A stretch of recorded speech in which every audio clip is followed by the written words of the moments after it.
이 시각 국회에서 한동훈 법무부 장관 후보자에 대한 청문회가 진행 중입니다.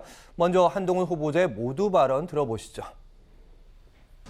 제가 법무부 장관이 된다면 정의와 상식을 바탕으로 국민께 힘이 되고 위로가 되는 법무행정 수행에 최선을 다하겠습니다. 최근 소위 검수완박 법안이 국회를 통과하여 시행을 앞두고 있어서 국민적 우려가 큰 상황입니다. 이 법안은 부패한 정치인과 공직자의 처벌을 어렵게 하고 그 과정에서 국민이 보게 될 피해가 너무나 명확합니다. 모두 발언에서 한 후보자는 소위 검수완박이라는 표현을 썼습니다. 민주당에서는 검찰 선진화, 정상화라고 주장하는 이번 국회를 통과했던 법안에 대해서 왜 민주당에 대해서 시작부터 민주당이 싫어하는 검수완박이라는 표현을 썼을지 궁금합니다. 그러니까 민주당이 싫어하고 안 싫어하고의 문제가 아니라요. 뭐 예를 들어서 민주당을 비판하기 위해서 검수완박이라는 표현을 사용한다고 하면 인사청문 후보자로 저런 자리에 나왔다고 하면 가급적 피하는 게 맞잖아요. 그러니까 그게 이제 국회를 존중하는 태도 아니겠습니까?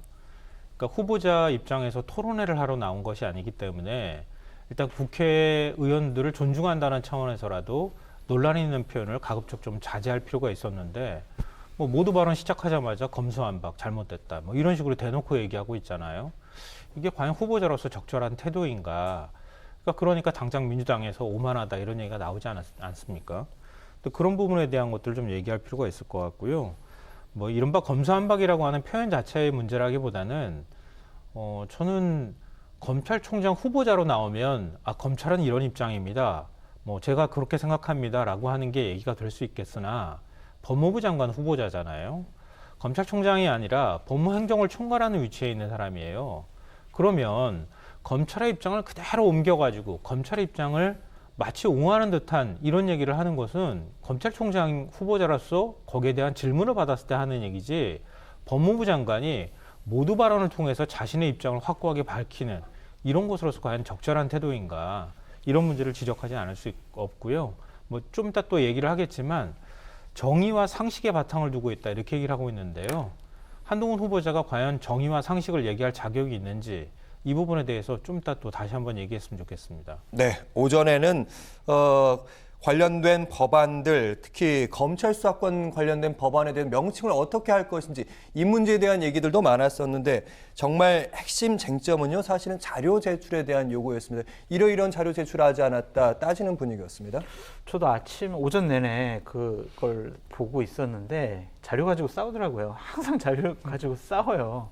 저도 이제 국회 근무할 때 야당 쪽 의원을 모시고 있으면은요, 항상 질문서에다가 질의서에다 이렇게 써줘요. 이거 자료 안 냈으니까 위원장 통해서 이거 자료 받으셔야 된다. 그러고 이제 여당 쪽 국회의원 보좌관 할 때는요, 이런 것들은 그냥 넘어가셔도 된다. 이런 식으로 준비를 해드렸는데 서로 여야가 입장을 바꿔놓고 생각을 해봐라라고 하면서 싸우더라고요. 민주당 의원들은 국민의힘 의원들한테 아니 당신들이 야당이었을 때 자료 내놓으라고 그렇게 해놓고 지금 뭐 하는 거냐 이러고 국민의힘 의원들은 아니 뭐 그런 자료 없어도 당신네들은 문제없다고 해놓고 왜 그러냐. 참 국민들 보기에 민망하고 창피한 일들을 여야가 함께 하고 있다라는 생각이 들어서 상당히 좀 씁쓸했습니다. 기본적으로 민주당 의원들은 자료 내놔라라고 했고 국민의힘 의원 중에 일부 같은 경우에는 아니 최강욱 의원은 채널A 사건과 관련해서 피의자인데 이 자리에서 어떻게 청문감사위원으로 있느냐 이런 식으로 공격을 했거든요. 같이 감사를 진행하게 되는 의원들의 그 자질, 그 다음에 자격에 대해서 문제 삼는 것은 기본적으로 상당히 공격하는 거예요. 이거는 청문회를 열지 말자는 얘기랑 거의 똑같은데 직접 일부러 조수진 의원이 싸움을 건 것이 아니냐라는 좀 생각이 듭니다. 하여튼 자녀와 그리고 한동훈 후보자의 가족과 관련된 여러 자료 공방 때문에 오전은 한동훈 후보자가 인사말만 하고 거의 한마디도 못했습니다. 2시부터는 지금 일문일답이 진행되고 있죠. 네, 오전 내내 이제 한동훈 후보자가 자리에 앉아 있는 모습이 연출되긴 했는데요. 이번 청문회에서 검찰의 수사권 축소, 이 검수완박 관련 내용뿐만 아니라 자녀의 스펙 쌓기 의혹도 쟁점이 됐습니다. 오후에 주로 쟁점이 됐는데 이제 민주당은 아빠 찬스를 활용해서 스펙을 쌓았다는 의혹에 대해서 대대적인 이제 검증 공세에 나왔는데 최근에 언론 보도들을 잇따르고 있습니다. 딸 논문, 그러니까 한 후보자는 이에 대해서 논문이 아니라 습작 수준이다 이렇게 얘기하고 있는데 대필 작가가 작성했다는 정황까지 나왔습니다. 벤슨이라는 이름까지. 글쎄 말이에요. 저는 이게 육상 선수 벤슨 뭐 그런 사람 알아도 이번에 대필 작가 케냐 사람 뭐 벤슨 이런 것도 알게 돼가지고 상당히 우습다라는 생각이 드는데 민주당에서는 이거 가지고 상당히 공격을 했죠. 이거 대필한 거 아니야? 잘못한 거 아니야? 허위 스펙 아니야? 이거 잘못된 거잖아. 막 이렇게 공격을 하는 거고 국민의힘 쪽에서는 방어도 했고 한동훈 후보자 같은 경우에는 제가요 딸아이한테 물어보니까 자기는 벤슨이라는 사람한테 한 번도 이것을 첨삭지도 해달라고 한 적이 없다는 거예요. 그러니까 이 부분은 진실 공방이 필요한 것 같아요. 정말 벤슨이라는 사람 주장이 맞고 한겨레 보도가 맞는 것인지 한동훈 후보자 자녀의 말이 맞는 것인지 우리가 좀 더 많은 자료를 갖고 판단을 해야 된다라는 생각이 들고요. 저는 기본적으로 뭐 벤슨에게 첨삭지도를 받았든 안 받았든 가장 중요한 것은 뭐냐면 거짓말을 하느냐 안 하느냐가 가장 중요해요. 공직자의 가장 기본적인 자세는 잘못이 발견됐을 때 그것을 부인하고 계속 거짓말로 상황을 호도하려는 것. 이거는 공직자가 제일 먼저 없어져야 할 그런 자세거든요. 그러니까 한동훈 후보자가 만약에 이 부분과 관련해서 거짓말을 했다. 그러면 분명히 저는 어느 정도 책임지는 모습을 보여야 된다라는 생각이 드는데 민주당은 좀 방법과 타켓을 좀 잘못 잡은 것 같아요. 뭐냐면 자꾸 조국 때는 말이야. 조국 전 장관 자녀는 말이야 하면서 계속 연관시키잖아요. 네. 이거는 민주당이 안 좋아요. 왜냐하면 조국 전 장관과 관련된 자녀 문제는요. 기본적으로 허위였습니다. 그리고 있지도 않은 사실을 이렇게 있는 것처럼 했고요. 위조였습니다. 없는 사실을 만들어냈어요. 그래서 국민들이 잘못됐다고 한 거고 검찰 수사를 받게 됐고 결국에는 정경심 교수가 징역 4년을 받지 않았습니까? 근데 아직까지 한동훈 후보자의 자녀 같은 경우에는 허위다, 조작이다 이런 것도 아니고 입시에 낸 것도 아니다. 근데 뭘 자꾸 검찰 수사 받아라. 너도 조국 전 장관 자녀처럼 똑같이 당해야 된다. 이런 식으로 접근하는 것은 옳지 못하다라는 생각도 들고요. 고2입니다. 미성년자예요. 미성년자의 인권도 존중하는 것이 그동안 민주당 계열의 정당에서 소중한 가치로 지녀온 것이다 라고 말씀을 드립니다. 물론 한동훈 후보자가 거짓말을 했거나 정말 아빠나 엄마 찬스를 써서 다음번 대학을 진행하는데 이러이러한 스펙들을 뭐 인위적으로 그냥 어떠한 컨설팅을 받아서 준비했다면 문제이긴 하지만 지금까지 나온 상황을 가지고 검찰 수사 받아 이런 식으로 공격하는 것은 과한 공격이다 라고 말씀드리고 싶어요. 네, 조국 전 장관 관련된 위조는 이제 상장 얘기하시는 것 같고요. 과장은 봉사활동의 시간에 대한 얘기인 것 같습니다. 오늘 청문회에서 한 후보자의 답변 핵심을 좀 정리를 해보면 이런 얘기인 것 같습니다. 관련된 스펙들이 입시에 쓰지도 않았고 앞으로도 쓸 생각이 없다. 그리고 두 번째 이제 노트북 기부도 오히려 권장될 만한 얘기가 아닌가. 어차피 폐기될 노트북인데 이런 얘기더라고요. 쓰지도 않을 스펙을 뭐하러 썼습니까? 그러니까 안 썼기 때문에 면접을 받을 수 있을 거다. 그건 불법이 아니지 않느냐. 뭐 검사가 바라보는 시각에서는 세상에 불법과 뭐 합법 이 두 가지 시각밖에 없을 것 같아요. 근데 그런 시각을 그대로 드러낸 것 같은데요. 앞서 이제 허위 조작이 없었다고 말씀하셨잖아요. 제가 하나만 좀 예를 들어서 말씀드릴게요. 그러니까 전자책 10권을 영문으로 낸 거 발행을 했고 단독 저자 논문이 10개다. 이렇게 얘기를 하고 있잖아요. 그러니까 작년에 한 것만 해도 저자 논문이 뭐 4편이다, 5편이다 이렇게 또 얘기하고 있는데요. 오늘 한글보 굉장히 흥미로운 보도를 했어요. 한 후보자 딸과 조카 2명, 그러니까 이모가 SAT 입시전문학원을 미국에서 운영하고 있다고 하잖아요. 네. 그 이모의 자녀들도 똑같은 방법을 사용했다는 거잖아요. 그래서 이제 미국의 이른바 아이비리그 대학에 들어갔다 그래요. 그러니까 같은 수법이잖아요. 그런데 이 논문을 공과대학 교수 3명하고 박사후 연구원 2명, 그래서 5명이 살펴봤대요.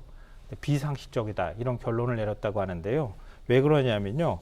박사과정에 있는 학생이 쓰는 리뷰 페이지를 고교생이 작성을 했다. 이게 첫 번째고요. 두 번째로가 공저자들이 누군지 아세요? 같은 학교에 있는 학생이라던가 아니면 우리나라 국내에 있는 연구생이 아니고요.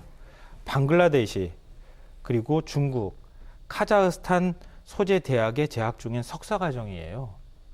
도대체 어떻게 공저를 했다는 거예요? 제가 묻고 싶어요. 그런 사람하고 도대체 어떻게 공저를 했다는 거예요, 논문을? 세 번째로, 페이퍼에 지도 교수가 표기가 안 돼 있다 그래요. 그러니까 지도한 사람도 없는데 혼자서 그 논문을 썼다는 거예요.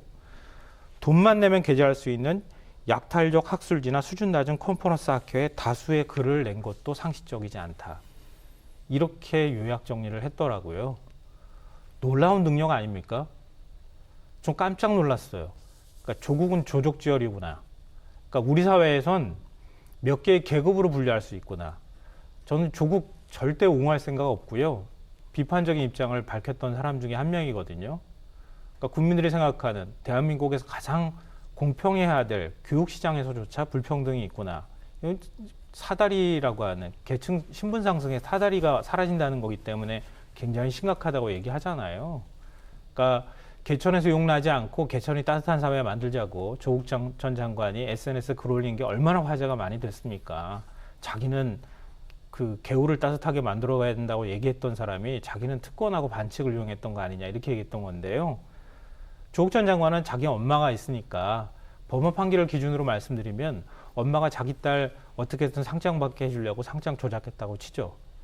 그리고 아는 지인들 동원해가지고 논문도 쓰도록 막 하고요. 그리고 인턴 활동 한 이틀 사흘 한 거 한 일주일 했다고 과장하고요. 그렇게 했어요. 근데 정호영 후보자는요, 그냥 자기가 의대 교수고요. 자기가 대학병원의 요직, 병원장까지 한 사람이에요. 자기 자식들 한 4년밖에 이루어지지 않는 편입학 시험에 딱 문 열렸을 때, 하늘에 문 열렸을 때 딱 아들하고 딸 딱 집어넣습니다. 봉사활동, 논문 다 만들어주고요. 이거 만들어줬다고 하면 안 되죠. 만들어줬다는 의혹이 저희 같은 상태고요. 그랬더니 한동훈 후보자는요, 딸이 아예 비영리 재단을 만들어요. 봉사할 수 있도록. 사회에 기부하는 재단을 만듭니다. 고등학교 2학년 학생이. 그리고 전시회를 할머니가 갖고 있는 건물에서 합니다. 학부모들이 돈 걷어가지고 또 기부해요. 노트북도 기부받고 난 다음에 그걸 기업에서 기부하는 형식이지만 그 딸이 운영하고 있는 봉사 동아리에서 기부한다고 밑에 큼지막하게 써가지고 사진도 찍습니다. 그리고 미국의 언론사도 설립해요. 언론사 설립해서 편집장도 맡아요. 그 아까 조카라고 하는 사람하고 같이 언론사 설립해요. 그 언론사 이름까지 제가 말씀드릴 수 있어요. 팬데믹 타임즈라고 하는 곳이래요. 네. 거기에 인터뷰를 해요. 본인 스스로가. 그리고 오픈 액세스 저널이라고 하는 거 해가지고 전국 대학 교수 노조나 이런 데서 당장 반발하고 있거든요. 그것도 엄연하게 발표하는 거예요, 논문. 근데 그런 데다가 논문 써요. 영어책, 뭐 지금 얘기 나오는 것처럼 케냐 출신의 뭐 누구랑 같이 그 사람이 쓴 거를 갖고 왔다더나 뭐 또 갖고 왔다더라 어떻다 얘기 나오잖아요. 네. 이건 완전히 우리 사회에서 최상류층이 할 수 있는 입시 준비를 하는 거예요. 국제학교 10억이라고 하는 이름이 붙어 있다 그러잖아요. 나경원 전 의원도 국제학교 아들 보냈어요. 그래서 그 학교 졸업하면은 미국에 있는 학교로 곧바로 가고 미국에 있는 대학으로 곧바로 가요. 그러니까 네. 조국 전 장관 그리고 정호영 그리고 우리 사회 최상류층 이렇게 하면서 스펙 만들어서 미국에 있는 좋은 대학 자녀들 보내는 거예요. 그래놓고 자기가 정의와 상식을 대변하는 사람인 것처럼 얘기해요. 국민들이 이해할 수 있겠습니까? 저도 이제 입생들 학부모로서 다리에 힘이 쫙 풀립니다. 네, 이런 방식의 스펙 쌓기, 단순한 습작용도 아니고 뭐 해명을 이제 입시에 쓰지 않을 계획이다 이 정도로 끝날 수 있는 문제는 아니다 이렇게 얘기하고 계십니다. 다음 문제로 주제 넘기기 전에 혹시라도 반론. 예. 그러니까 너희들은 왜 아빠가 잘 나가고 엄마가 잘 나가고 돈 많은데 이렇게 스펙 하는 데 있어서 부모 찬스, 할머니 찬스, 친구 찬스, 그다음에 뭐 입시 전문가 찬스를 왜 썼어? 정말 너 나빠. 이렇게 공격하는 거는 좀 무리가 있다고 봐요. 그 과정 중에서 본인이 충분히 뭐 본인 부모의 재산을 이용한다든지 부모의 능력을 이용할 수가 있겠죠. 불법이 아닌 한, 위조가 아닌 한, 허위가 아닌 한. 그걸 가지고 우리가 그 사람들이 돈을 많이 번다고 그 권력을 갖고 자녀에게 어떠한 배려를 해줬다고 해서 그걸 문제 삼는 것은 저 옳지 않은 것 같아요. 자본주의 사회 아니에요? 시장 경제 사회잖아요. 그리고 자유민주주의 사회잖아요. 그 사람들이 잘나가지고 자기 자녀들 그렇게 키우겠다는데 너 우리 자녀는 그렇게 못 키우는데 너 자녀는 그렇게 키워? 이거 뭐야? 이건 너희들 잘못됐어. 이런 식으로 공격하는 건 아닌 것 같아요. 그 사람들이 정말 조국처럼 허위나 조작을 했으면 문제를 삼아야죠. 근데 그런 건 제도의 탓이라고 전 봐요. 그렇지 않아요? 제도가 그렇게 만들었잖아요. 그러니까 저도 아이들 그런 거 한 번도 해준 적이 없어요. 그렇다고 저는 그런 사람들 그렇게 좀 비판하지 않아요. 자기들 능력 때문에 하는 거죠, 뭐. 그런데 거기에서 절대로 공정을 해친다든지 불법을 저지르면 안 되죠. 돈을 많이 버는 사람들, 너 이렇게 돈이 많이 벌어? 욕할 수는 없어요. 그러니까 그 사람들이 기부도 더 많이 하고 제도를 통해서 세금을 더 많이 걷어서 어려운 사람을 돕게 해줘야지 그 사람들이 잘 나간다고 우리가 욕하고 배아파하고 그거는 좀 아닌 것 같습니다. 그러니까 네. 다른 점이 하나가 뭐냐면요. 짧게 조국 전 부탁드립니다. 장관은 검찰이 압수수색해서 혐의를 입증하는 과정들이 있었고요. 정호영 후보자하고 한동훈 후보자는 검찰이 꼼짝도 안 하고 있다는 거예요. 정말 당연히 해야 되고요. 그러니까 위조 조작 없었다고 했잖아요. 제가 아까 논문 쫙 설명드려서 말씀드렸잖아요.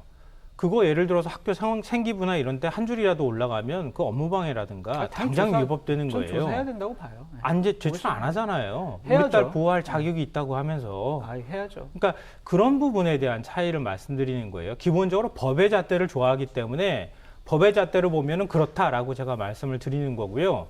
정호영 후보자도 누가 알겠습니까? 공저자로 논문 올리고 그 학교에 그 사람들인데 다 아는 사람들인데 거기 가서 먼저 보고 만점 받았잖아요. 인사청문회 자리에 나와서 거짓말했다 들통났잖아요. 근데 그거 부탁하지 않았으리라고 누가 생각할 수 있겠습니까? 옳으신 말이에요. 네. 그 마찬가지예요. 검찰이 이거 혐의 있네. 그러고 난 다음에 압수수색하고 가가지고 그 사람들 소환 조사하고 그러지 않았었다고 하는 차이만 있을 뿐이지. 네. 한동훈 후보자도 과연 정말 깨끗하다고 얘기할 수 있겠는가 하는 말씀 드리는 거고요. 그러니까 한국 사회에 뭐 모든 사람이 다 공평하게 살 수는 없잖아요. 저도 인정해요. 돈 많은 사람들 많죠. 그러면 한동훈 후보자는 최소한 국민을 팔면 안 돼요. 그러니까 한동훈 후보자 눈에 국민이 보이겠습니까? 지금 검수완박 얘기하면서 국민이 피해 돌아갈 겁니다. 국민이 보이겠어요, 눈에? 알겠습니다. 그럼 이제 정치공학적 얘기를 하나만 덧붙이자면 지금 상황은 뭐 그런 분위기는 아닙니다만 국면 전환 위해서 일단 한 후보자 그러니까 한덕수 국무총리 후보자에 대한 인선도 좀 얘기가 되고 있고요. 여기에 더불어서 정호영 보건복지부 장관 후보자. 다른 사람은 몰라도 정호영 보건복지부 장관 후보자는 차기 여당 내에서도 좀 낙마가 맞지 않는 이런 분위기인데. 아니 지금 차기 여당뿐만이 아니라 많은 일반 국민들도 이런 사람이 보건복지부 장관이 어떻게 되나라고 많이 의구심을 표하고 있죠. 그것은 객관화된 데이터인 여론조사에서도 계속 과반수 이상 그만둬야 된다, 부적절하다 그렇게 얘기를 하고 있습니다. 저는 기본적으로 윤석열 당선인께서 상식과 공정, 정의에 입각한 판단을 하실 거고 국민의 눈높이에 맞는 판단을 해야지 만약 뭐가 문제야? 내가 보기에는 뭐 그렇게 큰 문제가 아니잖아. 밀어붙여. 그냥 장관 임명. 반대 없어도. 이런 식으로 접근하는 것은 분명히 큰 후폭풍을 불러일으킬 수밖에 없다. 이것은 국민의 민심을 읽는 안테나를 고장난 게 아니라요. 이건 민심 읽는 안테나를 갖다 버린 거예요. 나는 이제 민심하고는 상관이 없어. 내 뜻대로 내가 하고 싶은 대로 국정 운영을 할 거야.